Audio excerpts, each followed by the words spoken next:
There are moments in an empath's life when the world suddenly becomes silent, not because everything is finally peaceful, but because something within them has finally reached its limit. It is the kind of silence Jung once described as the threshold where the unconscious begins to speak. And when it speaks, it does not whisper. It calls you back to yourself. For an empath who once loved a narcissist, that calling is anything but romantic. It is primal, forceful, and carries an unavoidable truth. For months or even years, you have been emotionally drained, your intuition blurred, your identity fractured, and pieces of your soul taken, pieces you didn't even realize you had given away. The tragedy is not in the love you offered them, but in the fragments of identity, belief, intuition, and inner truth they extracted through subtle manipulation. Gaslighting that made you doubt yourself, false mirroring that made you believe they were destiny, emotional tethering that kept you trapped, and cycles of affection and coldness that slowly erased your sense of worth. But here is the miracle. Once you awaken, you begin to feel each missing fragment as if your soul itself is marking their location, waiting for you to retrieve them. This video is about that exact moment, the moment an empath stops searching for answers outside themselves and begins reclaiming what has always belonged to them. It is a ritual of soul retrieval, not mythical, but a profound psychological process through the lens of Jung, the return of the true self after a long period of exile. It is the day you stop allowing your energy to flow into someone unworthy of holding it. The day you stop apologizing for your intuition. The day you realize your sensitivity is not weakness, but the compass, guiding you back to your essence. A narcissist never steals your soul by force. They make you willingly hand over its pieces in exchange for the illusion of love and validation. But illusions eventually dissolve. Masks eventually fall. And when truth rises from the depths of the unconscious, the empath begins a journey no narcissist can ever reverse, a journey of reclaiming every piece of the soul they once tried to possess. Part 1. The mechanism of soul theft. How the narcissist occupies the empath's core energy. One of the most brutal truths about a relationship with a narcissist is that your collapse never comes from one big blow. Not from a thunderbolt event, not from an explosive argument, not from a clear act of betrayal. It comes from thousands of microcuts, tiny, subtle, seemingly harmless slices aimed directly at your essence. A dismissive remark, a cold stare, a prolonged silence, an intentional indifference, a lie wrapped in tenderness, or one moment that makes you doubt your own feelings. These microcuts don't kill you instantly, but they corrupt your entire inner navigation system. They cut into your intuition, your self-trust, your personal worth, and the energetic field that once felt bright and stable. And one day, you suddenly realize you are no longer standing at the center of yourself. Jung called this phenomenon a dislocation of the self's axis, the moment the soul is no longer orbiting its natural center, but is pulled into the gravitational field of someone else. You didn't change to suit them. Your entire energetic system was compressed, twisted, and bent to fit their unfamiliar pull. A narcissist, with an instinct born from the shadow, always knows how to make you orbit around them like a satellite stripped of its own gravitational force. The closer you are to them, the more you lose your own center of gravity. What's most terrifying is that this process unfolds in absolute silence. No explosion, no clear warning, no obvious signs, only a faint, distant echo inside you. You are losing something crucial, but you don't know when it fell out, or from which touch, which sentence, which glance. It is as if you are being slowly pulled out of your own body, yet you have no language to describe it. Renowned trauma researcher Dr. Christine Courtois, famous for her work on complex trauma, described this as a kind of disembodiment, a drifting away from your own energetic core. Your soul isn't taken. It is pushed out of its rightful position of inner sovereignty so that someone else can occupy that space. You still live, still love, still laugh, but you are no longer in yourself. Part of you has been exiled to the outskirts of your own life so an external force can sit at the center. A narcissist performs this with order, subtlety, and surgical precision until you don't even realize you are being reprogrammed. They begin with false empathy, a form of psychic mirroring, where they reflect back exactly what you long to see in yourself. Profound care, uncanny resonance, perfect intuition, the feeling that they understand me without words. You don't realize this is not connection, it is energetic scanning. They read you like a spiritual map. Where is your softest spot in your aura? Where is your deepest hidden wound? Where is the emptiness you desperately want filled? And the very moment you feel destiny or soul connection, they anchor the first energetic hook into your auric field. Love bombing isn't love. It is a spiritual reconnaissance mission. Gaslighting isn't an argument. It is the reprogramming of your emotional information field. Trauma bonding isn't attachment. It is a neurological tether that forces your frequency to oscillate with theirs. And the most frightening part, you don't notice it, because empaths love through intuition, through energetic perception, through the invisible layers, not through logic. When your energy field is disrupted, you cannot analyze it. You only feel something. But that something is not your intuition anymore. It is their intuition interfering with yours. That is the moment the first piece of your soul slips off its axis. You start trusting the emotions they create over your own. You see the world through how they reflect it, not through your intuition. You adjust your energy to match them instead of letting your core lead you. And each time you do so, another fragment of yourself moves out of center and into their orbit. The narcissist never actually takes anything from you. You move your essence toward them and they know exactly how to hold it. They hold it with coldness, so you crave warmth. They hold it with abandonment, so you try to prove you're worthy. They hold it with silence, so you wait in agony. They hold it with pain, so you sacrifice more to be loved. This is not love. This is misplaced sovereignty of your energy. Then one day you wake up to the most terrifying realization. You can no longer hear your own inner voice, the very voice that used to be the compass of your soul. You are living without being present. You smile without feeling. You love without nourishment. You speak without hearing your heart. Your body functions, but your soul stands outside, watching. This is soul fragmentation. No one needs to explain it. You feel it by its absence. It's not what they did to you. It's that you no longer inhabit the center of your own energetic life. This is the deepest mechanism of soul theft.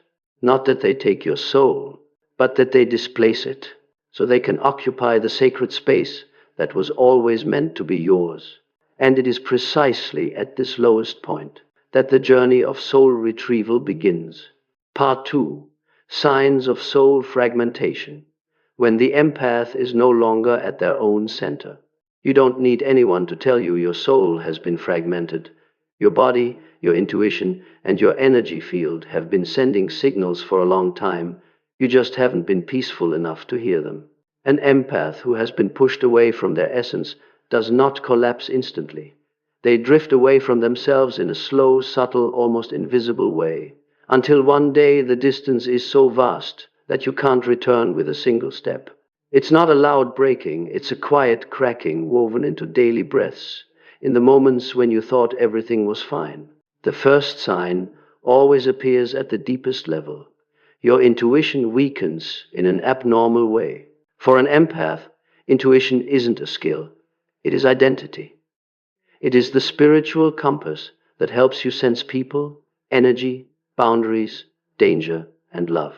But when you stay too long in a narcissist's energy field where every feeling is distorted and every response is scrambled, that compass begins to malfunction. You no longer hear the inner knowing, the voice that once guided you so sharply that with one glance, one sentence, one vibration, you recognized truth. Now, instead of clarity, you constantly question yourself. Am I being too sensitive? Am I imagining things? Is this my fault? Each question doesn't just confuse you, it pulls another fragment of your soul away from center. Then comes the invisible exhaustion, a fatigue that cannot be explained biologically.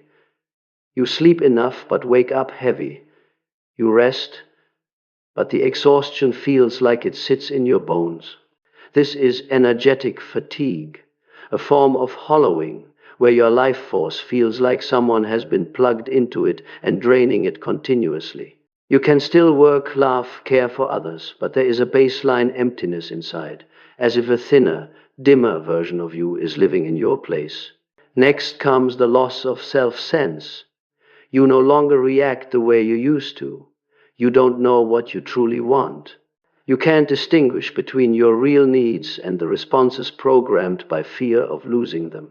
You begin to live by the rules of adjusting to avoid upsetting them, adjusting to keep peace, adjusting to stay loved. This is the sign that your heart field has been invaded and pulled into misaligned. Synchronization, another cruel sign.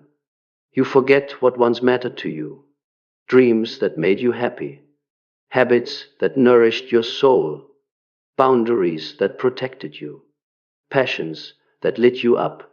You didn't truly forget, you simply no longer have the energy to reach those parts. They have been pushed into the dark storage of the unconscious shadow storage, where everything important, but unsupported, waits in silence. With time, you feel increasingly not in your body. You move, work, respond to messages, fulfill responsibilities, but it's as if you are standing outside, observing yourself live. This is the disembodiment trauma therapists describe. When your awareness is pulled from center, you become the observer of your own life. Your soul does not disappear. It is pushed to the edge, stripped of command. Then comes the strange emptiness, not because you are hurt, but because you cannot feel yourself fully. It's not the emptiness of heartbreak.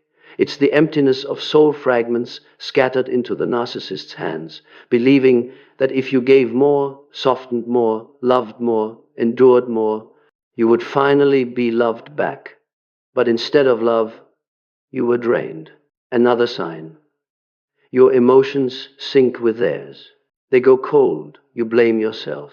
They get angry, you apologize. They go silent. You panic. They withdraw energy. You fall into emotional collapse. This is evidence that your energy field no longer operates independently, but is hijacked by their unstable frequency, a form of energetic hijacking. And finally, the deepest, quietest, most painful sign. You feel you are no longer yourself. You can't pinpoint when it happened, but you know it has. You no longer see the world with your own eyes, decide with your own will, or love with your own heart. You love through a distorted version of yourself shaped by them. This is the deepest point of soul fragmentation. Part 3. The moment your soul calls you back, the call of the lost self, there is a moment that every empath, no matter how strong, must walk through if they have ever loved a narcissist. The moment when your soul, after a long time of being fragmented, knocked off axis, and pushed away from center, begins to call you back. It is not the moment you cry, not the moment you are in the most pain, not when you are abandoned, deceived, or betrayed. It happens in a disturbingly quiet stillness, like a transparent nerve that has been stretched for months, suddenly vibrating one last time to signal enough. Jung said, "The unconscious never lies. It simply waits until the conscious mind is exhausted, no longer strong enough to maintain illusion. Only then does the unconscious rise and reveal the truth like light breaking over black water. That moment doesn't arrive in words. It arrives as a fall, not a fall into pain, but a fall into truth. And the first truth you touch is that you have lost yourself for far too long. It may come on an ordinary morning, when you look in the mirror and don't see any life in your own eyes, or late at night, when you realize your heart no longer beats to the rhythm of your own emotions, but to the rhythm of someone else's moods. Or in the middle of a casual conversation, when you suddenly go silent because you realize the voice you are using is no longer a voice arising from your soul. That is the first sign of the call back from the soul fragments that have been wandering for too long. What's interesting is that this moment doesn't make you explode. It makes you awake. A strange kind of awakening, not loud, not chaotic, but a clear, painful lucidity. You begin to remember your former versions.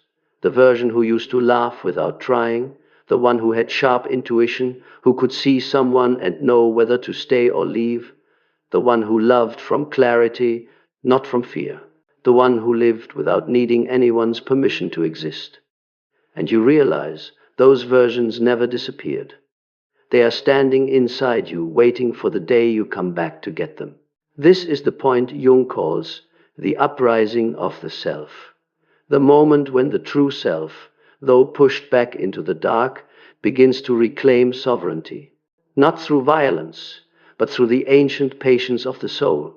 Because the soul does not forget, it only waits for you to be clear enough to hear it. This awakening touch is not about the pain the narcissist caused you. It is the pain of seeing what you have done to yourself by not listening to your own soul for so long. You do not hurt because of what they did. You hurt because you abandoned yourself in the process of trying not to be abandoned by them. This is the moment when all the energy compressed in your auric field, the exhaustion, the gaslighting, the self-doubt, the attempts to heal someone who never wanted to heal, the times you devalued yourself just to keep the peace, flows back in one clear stream. It doesn't knock you down, it brings you home. What's special is that this moment often arrives right when you think you've gotten used to the pain. When you tell yourself, I can handle it, it's fine, I'm strong. It is precisely then that your soul quietly taps you on the shoulder and says, no, this is not strength. This is depletion. And for the first time in months, you see it clearly. You see how your energy has been drained bit by bit. You see how your soul has been distorted to fit the shape the narcissist demanded. You see how you built an emotional altar for someone who never once worshipped you in return. You see how you chased every crumb of affection they threw at you as if your soul did not deserve more than scraps. And in the very moment you look at it directly, a narrow shaft of light opens. That shaft of light is not hope that they will change. It is hope for you. For the first time in a long time, you can feel your own presence. You sense something inside beginning to breathe, not a physical breath, but the breath of your essence. A breath that is thin, weak, trembling, but real. It is the sign that the self is waking up from the ashes of depletion. It is the reminder that your soul has never let you go. You simply stepped away from it for a while, and now it wants you back. This moment opens something else. You begin to remember every fragment you handed over. You remember the first time you adjusted your feelings to suit them. You remember the first time you doubted your intuition because they told you that you were too sensitive. You remember the first time you shrank your energy so they wouldn't feel inferior. You remember the first time you felt lonely right next to them but convinced yourself that this was love. All those memories don't return to hurt you. They return to show you a map. Here is where the lost fragments of your soul were left behind. Every memory is a coordinate. You don't need to run around searching. You only need to look. Because when you look, the unconscious begins to return what you lost. And in that awakened clarity, something else happens. You begin to see them, the narcissist, not with eyes blurred by love, but with the eyes of a soul in recovery. You see the emptiness inside them, the insecurity behind their loud words, the way they need you more than you need them, the way their lack of feeling is not power but the numbness of a soul that never grew up. And for the first time, you no longer feel small. The moment your soul calls you back is also the moment you see the truth that you never belonged to them. You were never truly loved in the way you deserved. You were used as a source of energy, as a mirror, as a sedative for their emptiness. And when that truth touches you, it doesn't make you hate, it makes you know. And knowing is the first step toward retrieval. What you don't expect is this. When your soul calls you, it does not call through rage. It calls through compassion. Compassion for you, the one who tried too hard, endured too much, sacrificed too much. Compassion for the version of you who was tired but still smiled, who was hurting but still kept trying. Your soul does not blame you. It simply opens its arms, because it understands that you did not stay out of ignorance. You stayed because your heart never learned how to abandon anyone. But now it is your own soul saying, it is time to stop abandoning yourself. This is the moment when your energy reverses direction. It no longer flows toward them. It no longer orbits around them. It no longer gets sucked into their void. It begins to withdraw back to its rightful center, to you. Just a little at first. Slowly, but surely. And in that subtle shift, you begin to feel something you haven't felt in a long time. You are coming back. When this return begins, you don't have to do anything. You don't have to cut them off immediately. You don't have to change your behavior overnight. You don't have to make any declarations. The return takes place in silence, the same way your departure from yourself once happened in silence. But this silence is not one of endurance, it is one of restoration. Not of loss, but of reclamation. Not of darkness, but of an opening door. The moment your soul calls you back is not the instant your whole life changes. It is the moment you know you will no longer continue losing yourself. It is the starting point of the soul fragment retrieval journey, the journey of taking back every part of yourself, piece by piece, until you can once again stand upright on the energetic legs of your true self. And once that call sounds, you cannot not hear it, because it is the most primal sound of your soul, a sound no darkness can ever silence. Part 4. The Journey of Soul Retrieval. Each shard returning to the orbit of the self. The journey of soul fragment retrieval is not a journey of fighting the narcissist, but a journey of returning to an energetic territory you have been away from for far too long. It does not begin with rage or resistance, but with a subtle inner shift, like the sensation of your body finally beginning to feel warmth again after a long time frozen in cold. The moment your soul calls you back is only the alarm bell. The retrieval itself is the process of going inward to welcome back the parts of you that are drifting, stuck, or anchored in the places where you lost them. And that journey unfolds in layers, level by level, like a curtain being slowly drawn back to reveal the core you thought was lost forever.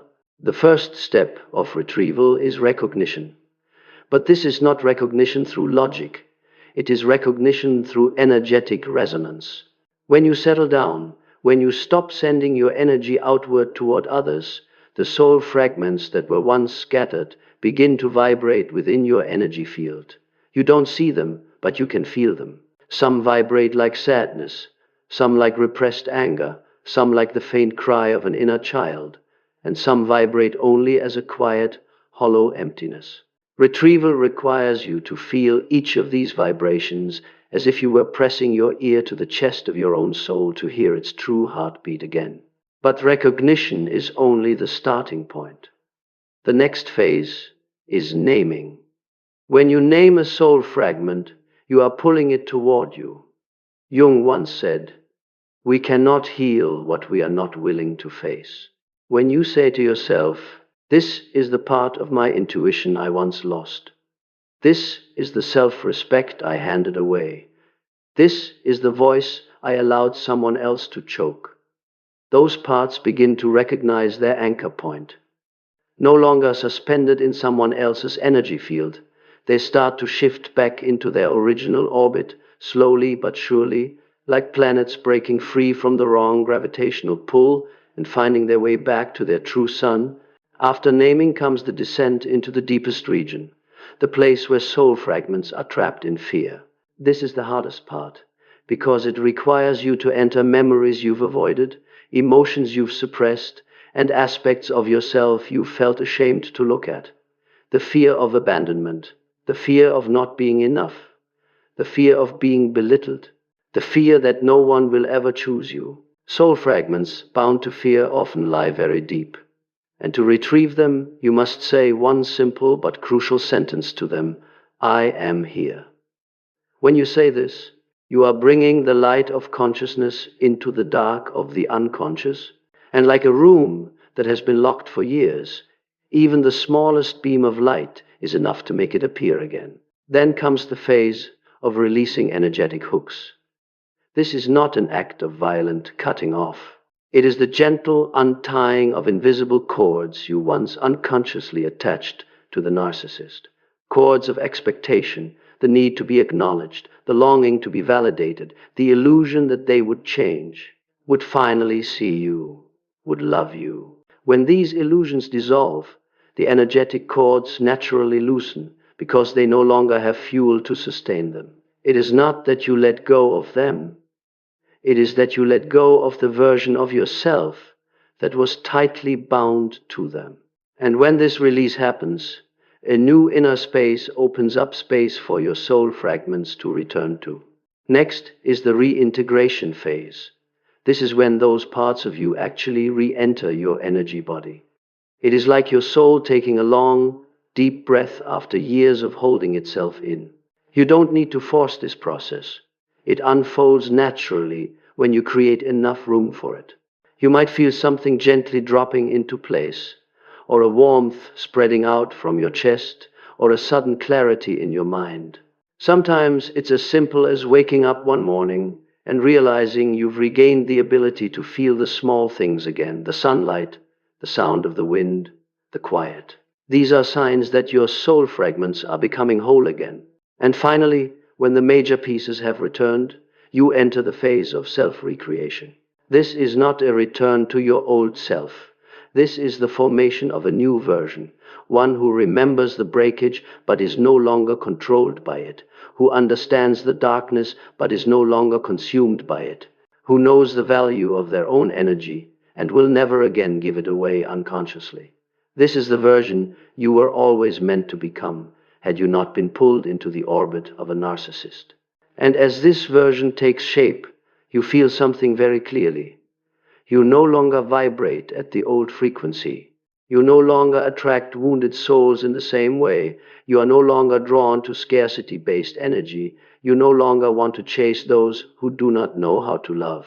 A soul that has reintegrated no longer vibrates at the frequency of seeking. It vibrates at the frequency of presence.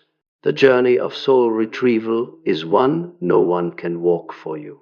It requires you to face yourself at the deepest level. But it is also the most beautiful journey an empath can take, because as you retrieve each part of yourself, you are rewriting the entire energetic map of your life. And once your soul is back on its proper axis, no narcissist can ever touch you in the way they once did. Because you have not only reclaimed what was lost, you have become a form of light that darkness cannot use, cannot control, and cannot possess. Part 5. What happens to the narcissist when the empath retrieves their soul? The collapse of the energy source they thought they owned forever. When an empath begins to retrieve each lost fragment of their soul, what happens inside the narcissist is not ordinary discomfort. It is the collapse of an energetic system they depend on for survival. Because in that relationship, the empath is not just a lover, a companion, or a deeply understanding presence. The empath is the central energy source the narcissist leans on to maintain their ego, their control, and their illusion of power. When the empath withdraws their soul energy, the narcissist does not just lose a person, they lose the charging station of their distorted ego. And that collapse unfolds on 3 levels: psychological, energetic, and egoic. First comes psychological chaos. To outsiders, the narcissist may still appear calm, proud, living as if nothing can touch them. But beneath that mask, a primal reaction is unfolding, the desperate reaction of a self that cannot feed itself. Narcissists do not have a self-sustaining energy source. They live off other people's reactions, emotions, attention, and energy. When the empath retrieves their soul, reclaiming all the energy the narcissist once fed on, the narcissist experiences a violent kind of inner emptiness. Not ordinary sadness, but an existential void, as if they can no longer feel their own existence unless someone is watching them, reflecting back the image they want to see. This is the state many psychologists describe as ego depletion. And for the narcissist, the ego is not just a concept, it is the only survival system they have. The second level of collapse is energetic. When the empath begins to detach their energy field from the narcissist, something very clear happens. The narcissist falls into a bare, dark zone. Before, they lived by reflection. Every emotion the empath produced, whether positive or negative, was fuel for them. Admiration fed their grandiose fantasy. Sadness gave them a sense of power. Anger made them feel important. But when the empath retrieves their soul, they no longer react in the ways the narcissist expects. No more intense pain to exploit. No more people-pleasing efforts to harvest. No more confusion to manipulate. No more eyes begging for validation. The energy field that was once tilted in favor of the narcissist now stands upright on the axis of the empath, and that realignment sends the narcissist into a state of energetic disconnection, like a device suddenly unplugged from the socket. They don't know why, they don't know what is happening, but they feel one thing with absolute clarity. The energy they used to enjoy, absorb, and control has vanished. And because they have never integrated a true self, they don't know how to exist without external supply. Their panic, therefore, does not come from love. It comes from an energetic severing. The third level of collapse is ego fracture. When the empath retrieves their soul fragments, they reclaim their intuition, will, boundaries, and clarity. And these exact elements become a mirror reflecting the truth the narcissist hates seeing most. They are not nearly as special as they believe. When the empath is no longer dependent, the narcissist loses their measuring stick for their distorted worth. The empath becomes bright, clear, awake, and that light exposes the narcissist's darkness. No one is adjusting themselves to fit them anymore. No one is quietly enduring them. No one is afraid of them. No one is blinded by them. This triggers an ego catastrophe, narcissistic collapse. From there, they spiral into familiar reactions, desperate hoovering, playing the victim, fabricating stories, smearing, explosive rage, circular blame, or unconsciously hunting for new supply. But the most important point is this: these reactions no longer work on the empath.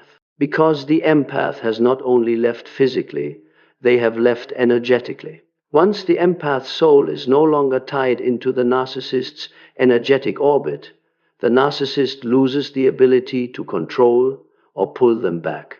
The most painful truth for the narcissist is not that the empath leaves, it is that the empath becomes non-reactive. A non-reactive empath is an empath who has retrieved their soul. And an empath who has retrieved their soul is someone the narcissist can no longer reach. The final thing that happens is an energetic reversal. When the empath retrieves their soul, they carry with them the light, clarity, and inner strength that were once dimmed. And that very return forces the narcissist into a new kind of mirror, the mirror of truth. For the first time, they must face themselves without the soothing, flattering reflection of the empath's energy. In that state, everything they once hid in the dark, the emptiness, the fear of abandonment, the smallness, the hunger, the childhood wounds erupts all at once. This is not karma in a mystical sense. It is the natural psycho-energetic mechanism of the universe. When you withdraw light from a place, darkness reveals itself. And their darkness finally appears not for the empath to see, but for the narcissist to be forced to see themselves. This is what they fear most, and what they have been running from their entire life: confrontation with their true self, without anyone else's energy to decorate it. This collapse is therefore not caused by the empath. It is the inevitable consequence of no longer having someone to hide behind to avoid the truth they never wanted to face. When the empath retrieves their soul, they do not only reclaim what was lost, they unintentionally force the narcissist to confront what they fear most: their real self. And that is why the empath's recovery is always the narcissist's worst nightmare, not because the empath is more powerful, but because the empath is no longer within their reach. Part 6. The rising of the empath after soul retrieval. When the self is restored and the light returns to its rightful place. The rising of an empath after soul retrieval is unlike any other healing process they have ever gone through. This is not healing in the conventional sense. It is not about reading a few books, listening to some inspirational words, or telling yourself everything will be okay. This awakening is an energetic rebirth, a form of inner awakening that happens when each fragment of your soul returns to its rightful place within your energy field. It doesn't arrive in one blazing moment. It comes like sunlight, slowly rising after a long night, steady, certain, unstoppable. The first thing an empath regains when the soul is reintegrated is their original intuition. This used to be your greatest gift, but the narcissist's energetic manipulation blurred it, bent it, and scrambled its frequency. Now, no longer in their orbit, your intuition returns like a beam of light cutting through every layer of fog. You begin to know without having to think, to feel without needing to explain, to see the essence of people without them saying a word. This is the intuition that once helped you recognize truth from the very first encounter, and now it comes back sharper than ever. This is the first gift of your rising. Next comes energetic boundaries. Not boundaries of logic, what you should or shouldn't do, but boundaries of frequency. When someone approaches you with distorted energy pressure, demand, pretense, or manipulation, your energetic body reacts immediately. You no longer need to force yourself to say no. Refusal happens as naturally as breathing. Your auric field, once pierced and perforated by the narcissist's presence, is now closed, sealed, and glowing from within. Your boundaries are no longer a fence. They are a halo. Those with unclear or insincere intentions will simply feel they cannot access you. This is the phase where people look at you and can't explain why you seem hard to reach, even though you are still kind because you have returned to your own frequency. This rising also brings inner stillness. This is something the narcissist never allowed you to have. Silence that is not controlled. Peace that is not stained by anxiety. When you pull your energy back from them, the chaotic vibrations that once dominated your emotional landscape disappear. Their erratic ups and downs no longer dictate your inner climate. You begin to sense your own true rhythm, no longer pulled left or right by someone else's moods. In that stillness, you rediscover the ability to observe yourself without judgment. You become aware of your breath, your emotions, your thoughts, all unfolding naturally, no longer repressed or distorted. Then you reclaim your energetic identity, the part of you the narcissist once occupied. Before, when you were in that relationship, your emotions were no longer your own. They orbited around their reactions. Now you feel yourself again in a pure way. You know what genuinely brings you joy, what excites you, what no longer aligns. You are no longer drawn toward unstable dynamics. Instead, you are drawn to spaces with bright, wholesome, stable frequencies. The person who once made you anxious can no longer reach your nervous system. This marks the stage where the empath stands again in their true energetic field, where you shape your life based on signals coming from your soul, not from fear or scarcity the narcissist implanted in you. Another beautiful sign of this rising is the ability to love yourself unconditionally. not through cliché affirmations, but through natural practice. You stop doing things that hurt you. You stop asking for permission to exist. You stop shrinking yourself to fit someone else. You no longer see your silence as weakness. You understand it as power. You no longer fear losing someone. Your only fear is losing yourself again. This shifts your entire decision-making system. You no longer choose what gives you a momentary high. You choose what brings your soul peace. Once an empath reaches this stage, something strange and wonderful happens. Your aura changes. The energy you used to emit when you were wounded dissolves, replaced by a steady, grounded light that cannot be manipulated. Outsiders see you as stronger, more attractive, more radiant, not because you are trying, but because your true self has returned to its rightful seat. When the soul is aligned on its axis, the light switches on by itself. And finally, the deepest shift of all is your ability to look at the narcissist without any inner tremor. No more fear of them, no more anger at them, no more sadness because of them, no more energetic distortion caused by them. You see them the way you see a storm that has already passed. You do not forget its power, but you know it can no longer destroy you.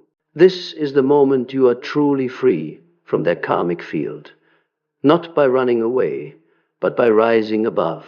When an empath rises after retrieving their soul, they do not simply return to who they used to be, they become a more complete version of themselves, a version the narcissist never wanted them to reach, a version no longer controlled by lack, no longer deceived by distorted love, no longer driven by loneliness, a version whose light is so strong that the very darkness that once consumed them must now step back.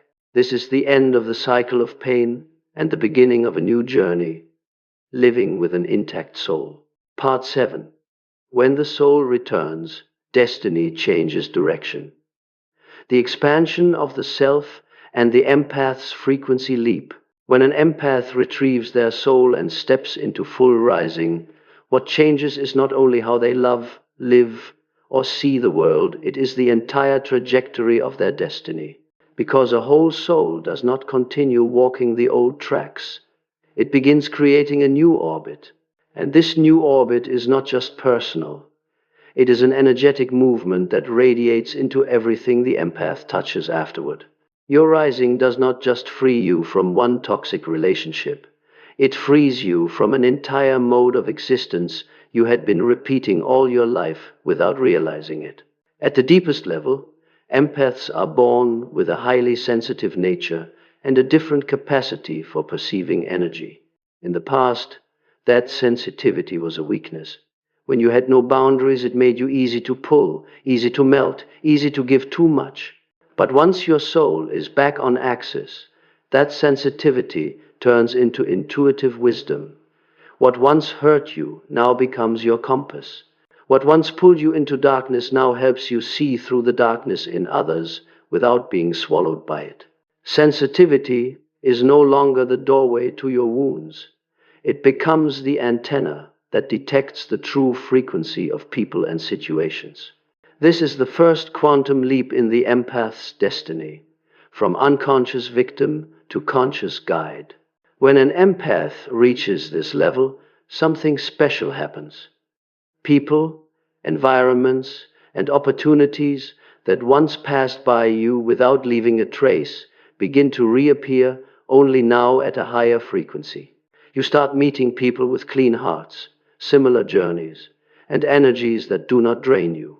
You attract connections with emotional intelligence, energetic maturity, and genuine respect, things that could never exist in your old environment.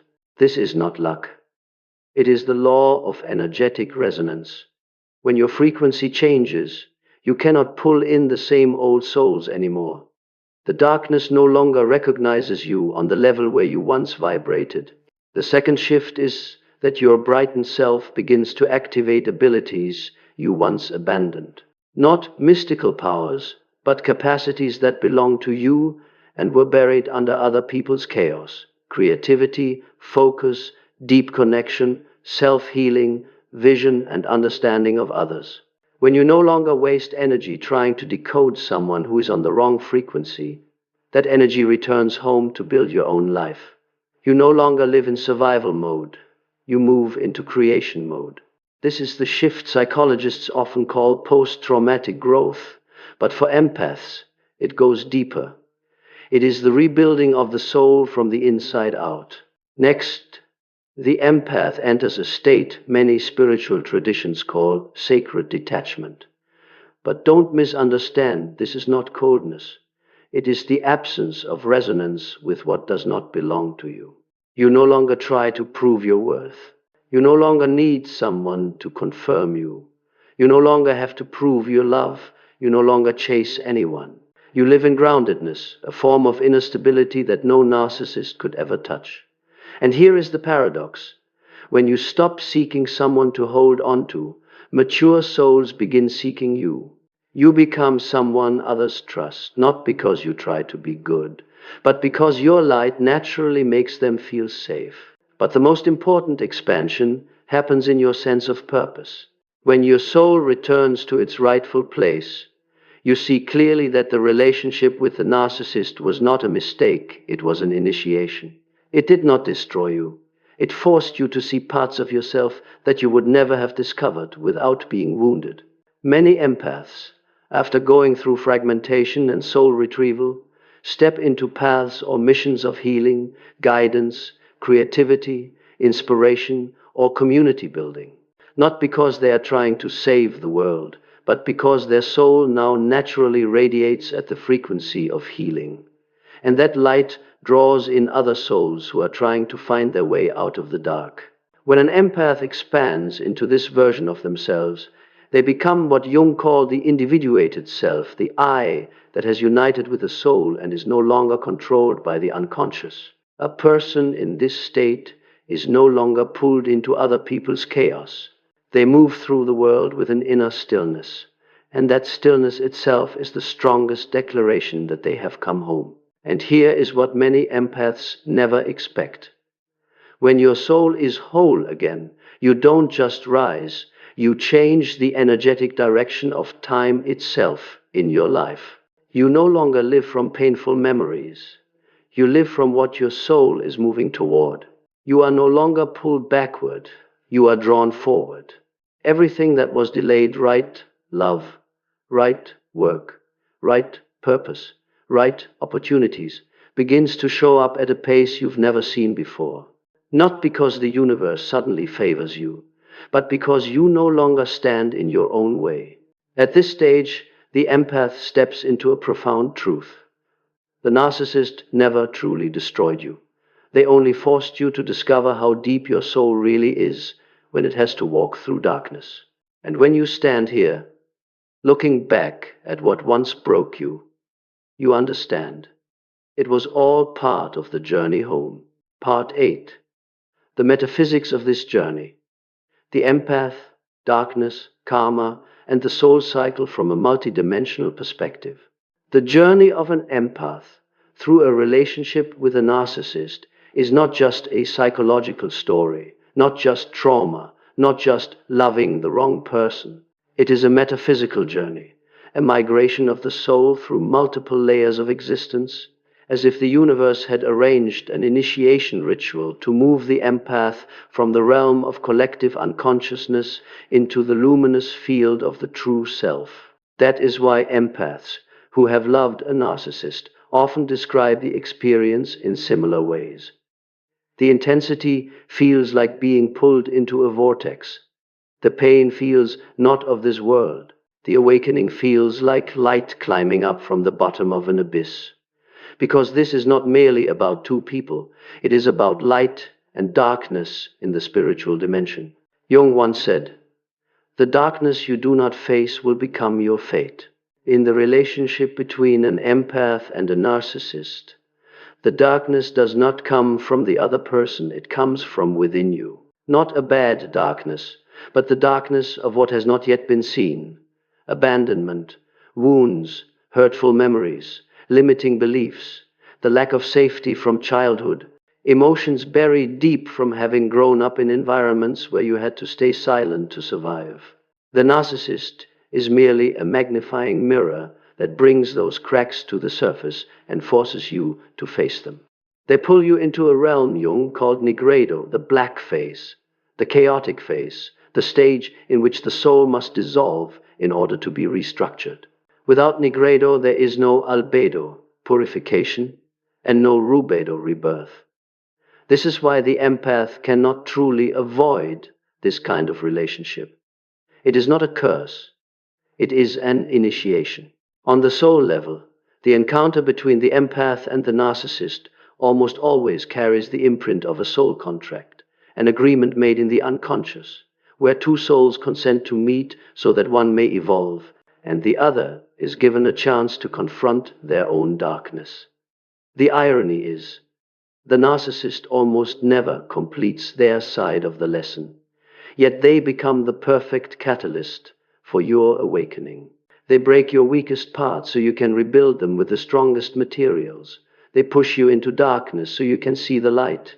They make you lose yourself so you can discover your true self. But the metaphysical layer doesn't stop there. When an empath enters the narcissist's orbit, their energy field is pulled off center by a particular force that many energy researchers call quantum entanglement of trauma frequencies. This is why you feel such a deep connection with them, not because you met your soulmate, but because your two energy fields are locked together through compatible wounds. They pull you in because you have light. You are pulled in because they activate your deepest injuries. But when you begin to retrieve your soul, that entanglement is decoded.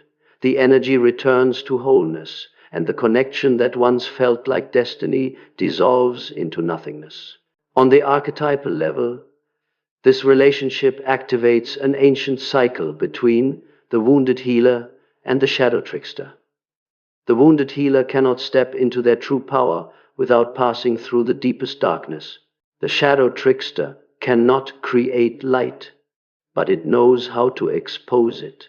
The narcissist is the trickster archetype, the one who deceives, reflects illusions, and distorts truth. But it is precisely this distortion that opens your eyes. The trickster makes you drop your soul, so you are forced to learn how to find it again. When you do, you become the illuminated healer, the healer who has walked through fire. On the karmic level, this encounter breaks a repeating cycle. The cycle of silence, the cycle of overgiving, the cycle of not daring to stand at the center of your own life, the cycle of choosing others to be your mirror instead of yourself.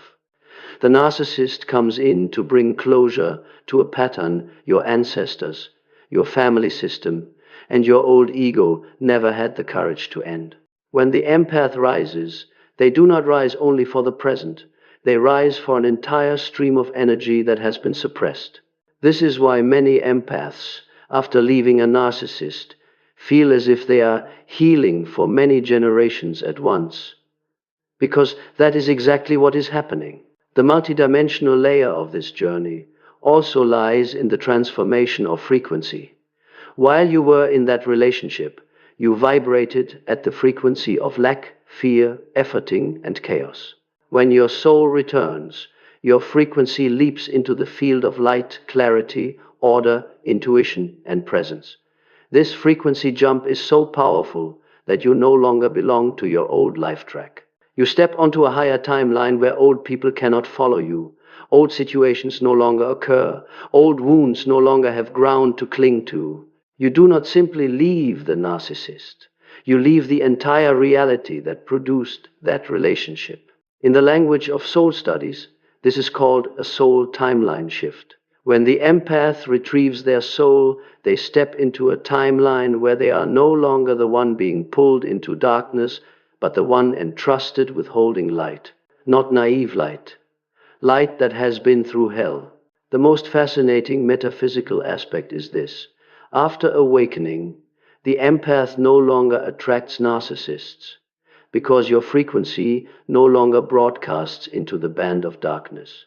When you shift frequency, souls that are not aligned simply cannot see you. On the energetic level, you become invisible to souls operating at lower vibrations, including narcissists. That means Darkness no longer seeks you out. Toxic relationships no longer repeat. Old patterns no longer have a place to exist. Old karma is closed. A new life cycle begins. You are not just escaping a person. You are leaving an entire energetic dimension. And from here, the journey does not end. It simply turns the page into the chapter where the empath becomes the most lucid presence in the room, the one with the strongest frequency in the conversation, the one who no longer vibrates with the fire of darkness but with the light of the soul. Part 9. The archetype of the empath after awakening. The soul's quiet metamorphosis. When an empath goes through fragmentation, collapse, soul retrieval, and then rises into integration, they don't just recover or become stronger. They shift into an entirely different mode of existence, a deeper archetype, richer in layers, and far harder to grasp than anything they were before. This transformation doesn't happen overnight, but once it completes, the empath realizes they have become a kind of soul that the narcissist who once tried to destroy them can never touch a second time. This is the stage where the archetype is redefined, not at the level of personality, but at the structural level of the soul. A person who was once worn down to bare bones now becomes a being so deep that no external impact can easily knock them off center again. The first shift is the emergence of an intuition so sharp it feels like it has been honed from the very wounds of the past. Before, the empath sensed others with a soft instinct. Now they sense with a precise one. What once confused them is now transparent. Signals that were vague become clear guidance. They look at someone and are no longer pulled into charm or promises. They feel immediately where the break is, where the shadow lies, what is real and what is false. This is not suspicion or paranoia. It is the capacity to discriminate energy once the soul has been made whole. This kind of intuition forms the foundation of the first archetype, the kind of person many researchers call the super empath, a feeling soul that has walked through fire and emerged immune to even the most sophisticated forms of manipulation. And as intuition reaches that purity, the empath's entire energy field moves into a level of stability they have never experienced before. This state naturally leads to the second archetype, not through willpower, but through presence, the light bearer. This is the kind of soul that does not need to try to be good, does not need to behave in a certain way to be loved, does not need to prove their kindness to keep the peace. Their light is not the light of pleasing others, but the light that radiates from inner unity. Their presence makes others feel safe without knowing why. Conversations with them become more honest. Those who are hiding deep shadows often avoid them because this light exposes truth. Those who are searching for a way forward feel guided simply by being near them. The empath is not trying to shine. They simply no longer bury themselves in their own darkness. But that is only the surface. Some empaths, after awakening, do not just step into light. They also retain the ability to enter dark territory without being devoured by it. The archetype of the shadow walker. They become the kind of person who can look into another's pain without getting lost in it, can hear someone's soul confession without being damaged by it, can recognize the nature of dangerous people without shaking in fear. This is a soul with darkness antibodies, because they once lived inside their own darkness and learned its architecture. They understand how manipulation works, how loneliness breeds certain behaviors, which wounds give birth to which masks. The difference is, they understand but no longer merge with it. They can move into another's pain like a diver entering deep water with an oxygen tank, knowing how to go down, how to be there, and how to surface safely. This is the kind of empath a narcissist fears most, not because they fight back violently, but because they have no unconscious weak spot left to exploit. Then, when the light of the light bearer fuses with the depth of the shadow walker, the empath steps into the final archetype, the sovereign soul. This is the state in which all energy that once was scattered, misdirected, or lost in old relationships returns and takes its rightful place. An empath who has become a sovereign soul no longer vibrates according to other people's emotions, no longer gets swept into other people's spirals, no longer lives by reflex, no longer chooses from their wounds, no longer loves from lack. They live from the axis of their soul, steady, spacious, luminous, and unmoved by anyone's attempts to shake them. They no longer need external validation, because their worth no longer comes from others' eyes, but from the deepest layers of their own being. As a result, those who are not in resonance with their frequency naturally drift away, while compatible souls naturally move toward them. What's most important is that these four archetypes do not exist separately. They fuse into a multi-layered structure of the soul. An awakened empath is not only a super empath, not only a light bearer, not only a shadow walker, not only a sovereign soul. They are all of these at once, a soul that was once broken, lost, dissolved, and fallen, but that has gathered every fragment, welded them back together with truth, and risen into a form they themselves could never have imagined before. The narcissist once believed they had taken your soul. What they did not know is that the very moment they fragmented you was the moment the universe began restructuring you at a higher tier of being. An empath after awakening is not just a survivor. They are an archetype that darkness can no longer touch, and whose light can no longer be extinguished. Part 10. The empath's new timeline after awakening, when the world responds to your new frequency. When an empath retrieves their soul and rises into a new frequency, life no longer runs along the old tracks. You don't just change on the inside, you change the entire reality you interact with. And the special thing about this change is, it doesn't arrive like fireworks. It shows up as quiet movements, yet powerful, distinct, and synchronized enough that you know you've stepped into a different timeline. This new timeline is not magic. It is the natural outcome of a soul that has returned to sovereignty, refuses to operate in low patterns, and draws in experiences that match its awakening. The first thing you notice when the timeline shifts is that what once hurt you no longer reaches you. Comments that once kept you up at night now pass through like wind. People who used to make you anxious now appear faded and colorless to you. Situations that once crashed your emotions now turn into data for observation. Not because you have become numb, but because you no longer vibrate at that frequency. You are not trying to be strong. You simply no longer have neurological or energetic connections to those things. Your brain, your nervous system, and your energy field have been reconfigured. Next comes a natural disconnection from people who are no longer on your wavelength. They are not bad, and you are not angry at them, but an invisible distance appears between you and them.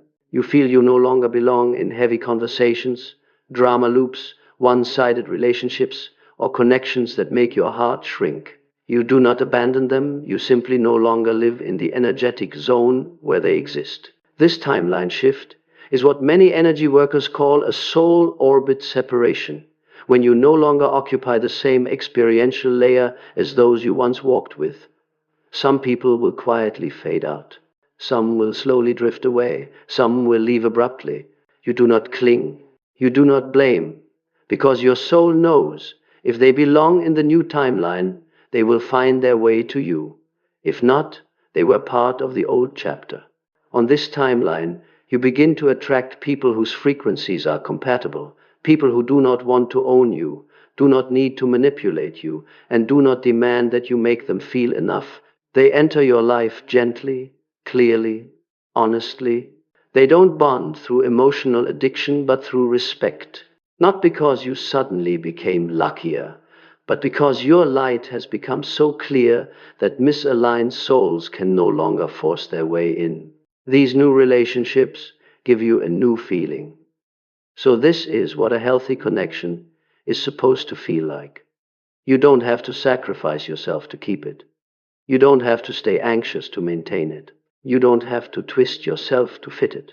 It moves toward you at a pace that matches your soul. A key sign of the new timeline is that creative energy returns in full force. You no longer drain your life force analyzing someone's behavior, trying to please them, or healing wounds that are not yours. All the energy that used to be siphoned off by others now flows back into your center, and that surplus becomes a powerful, creative current.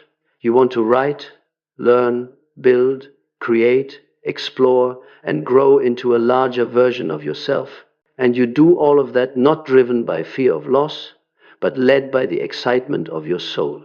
This is the stage where many empaths suddenly rediscover old dreams or uncover a new calling that they previously didn't have the energy to even see. The new timeline also brings crystal clarity about your life path. Before, everything was tangled because you viewed life through other people's mirrors, hoping they would accept you, respond to you, love you, see you as enough. But when your soul stands in the right place, your vision changes. You no longer ask, "What do they think of me?" but "Am I aligned with my true self?" You no longer ask, "Will they leave me?" but "Does this match my frequency?" The new timeline is where you no longer live trying to avoid pain, you live pursuing truth.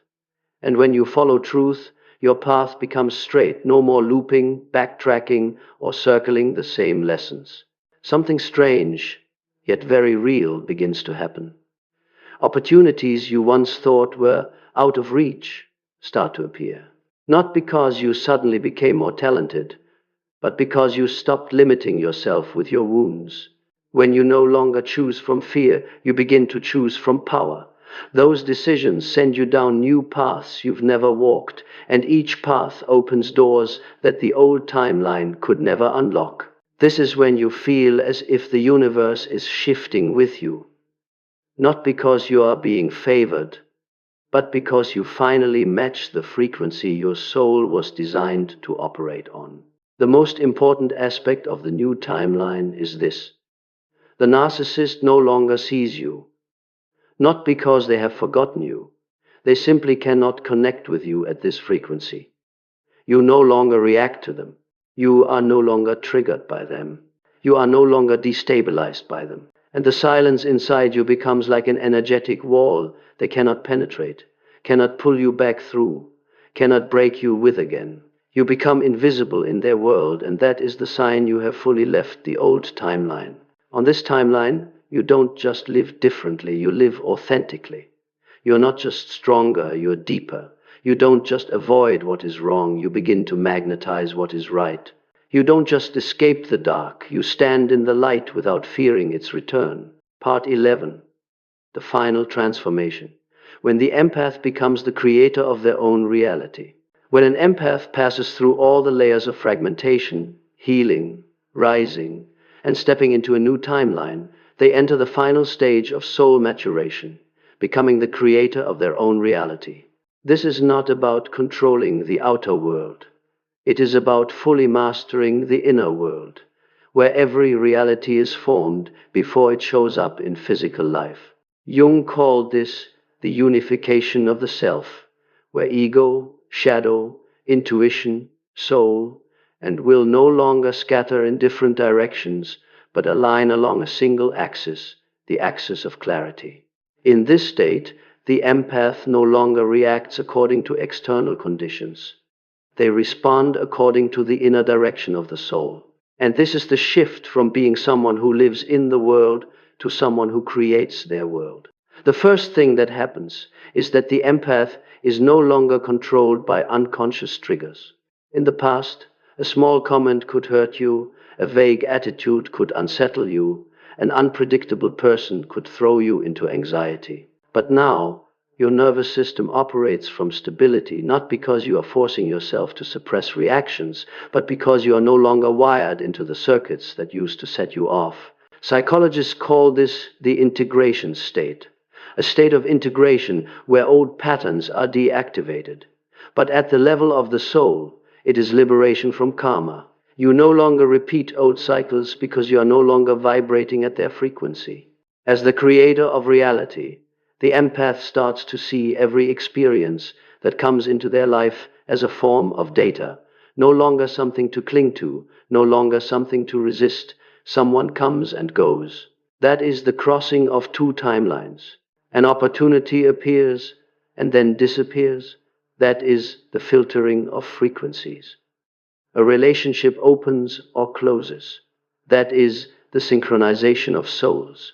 You stop seeing the world as something that happens to you and start seeing it as a mirror that reflects precisely what you are currently vibrating. This is the moment the empath steps into the archetype of the master of inner reality, someone who lives from the inside out, no longer from the outside in. Next comes the emergence of a very strange kind of stillness, the stillness of power. Not the power to control others, but the power to control your own energy.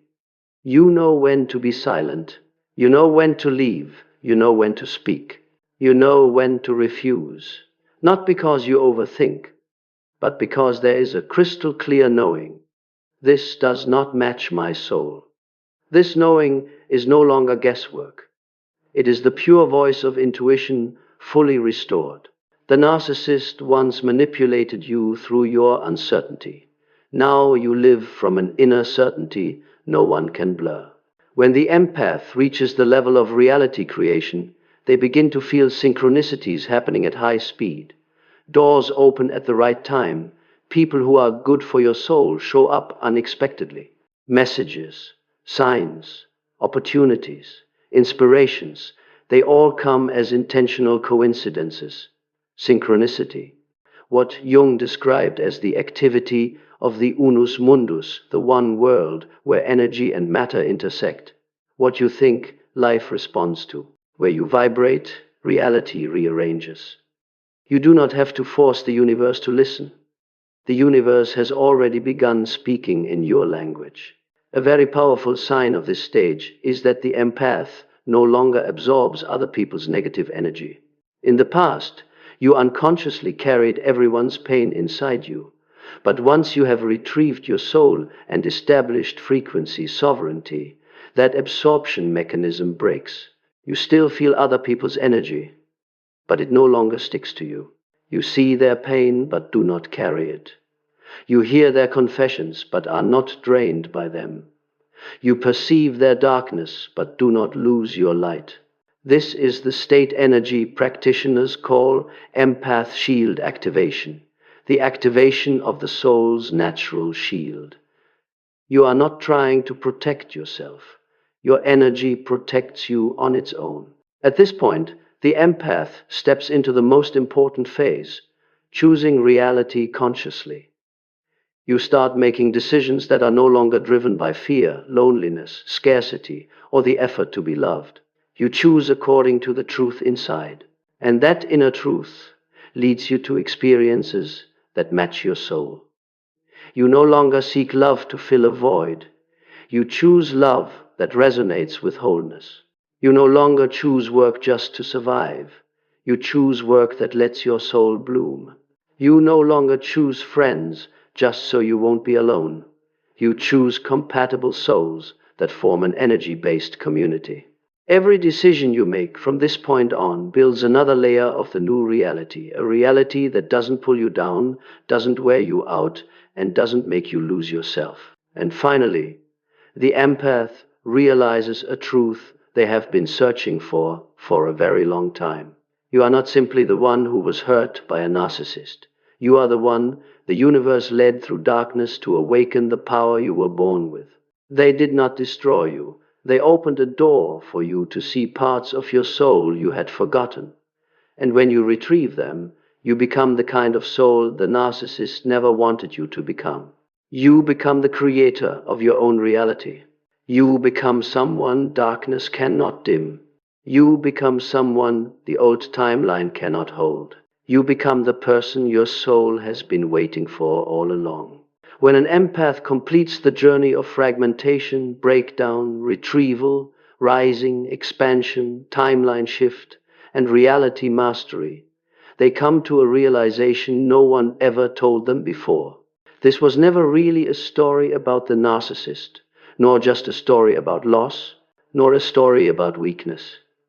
It is a story about coming home to an intact soul, to purified intuition, to self-respect that was once buried, to an inner voice that had been silenced, to the person you were born to be, but lost amidst the noise of the world and the dark games of unripe souls. The most beautiful part of this journey is not that you survived. It is that you came back to life. You now stand in a place you never imagined you would reach. A place where you no longer tremble at the thought of losing someone, are no longer fooled by the illusion of love, are no longer dragged into spirals of control, no longer need to prove your worth, and no longer live off other people's reactions. You walk into life with a steadiness built from experience, from light, from shadows that have been accepted, and from soul fragments that have returned to their rightful place. When you look back at your former self, the one who gave too much, trusted too quickly, loved too deeply, endured too long, you no longer blame them. You know that it was precisely that version of you who brought you here. It was they who walked through the dark to open the road for you to step into the light. It was they who endured so that you could now live in truth. And it was they who laid the first stone on the path your soul is walking today. There is no empath journey that is meaningless. There is no pain that is useless. There is no loss that does not, in some way, return you to yourself. As you stand here with an intact soul, with a light that no longer trembles, with a heart that no longer seeks a place to hide, you understand that everything you went through was not meant to destroy you, but to remake you in the highest form your soul was designed to become. And from here, the story does not end. It simply moves into a new chapter, one that you are now the writer of, no longer ghost-written by wounds, fear, or lost souls. You move forward not to prove anything. You move forward because you have become a self you no longer need to run from. You move forward because your soul has come home. You move forward because your inner light is finally strong enough to light your own way without needing anyone else to hold the lamp. This is not the ending. This is the beginning of the life you were born to live. And from here, you don't just walk forward. You rise to a level of soul where the narcissist, the darkness, and the past can no longer reach you.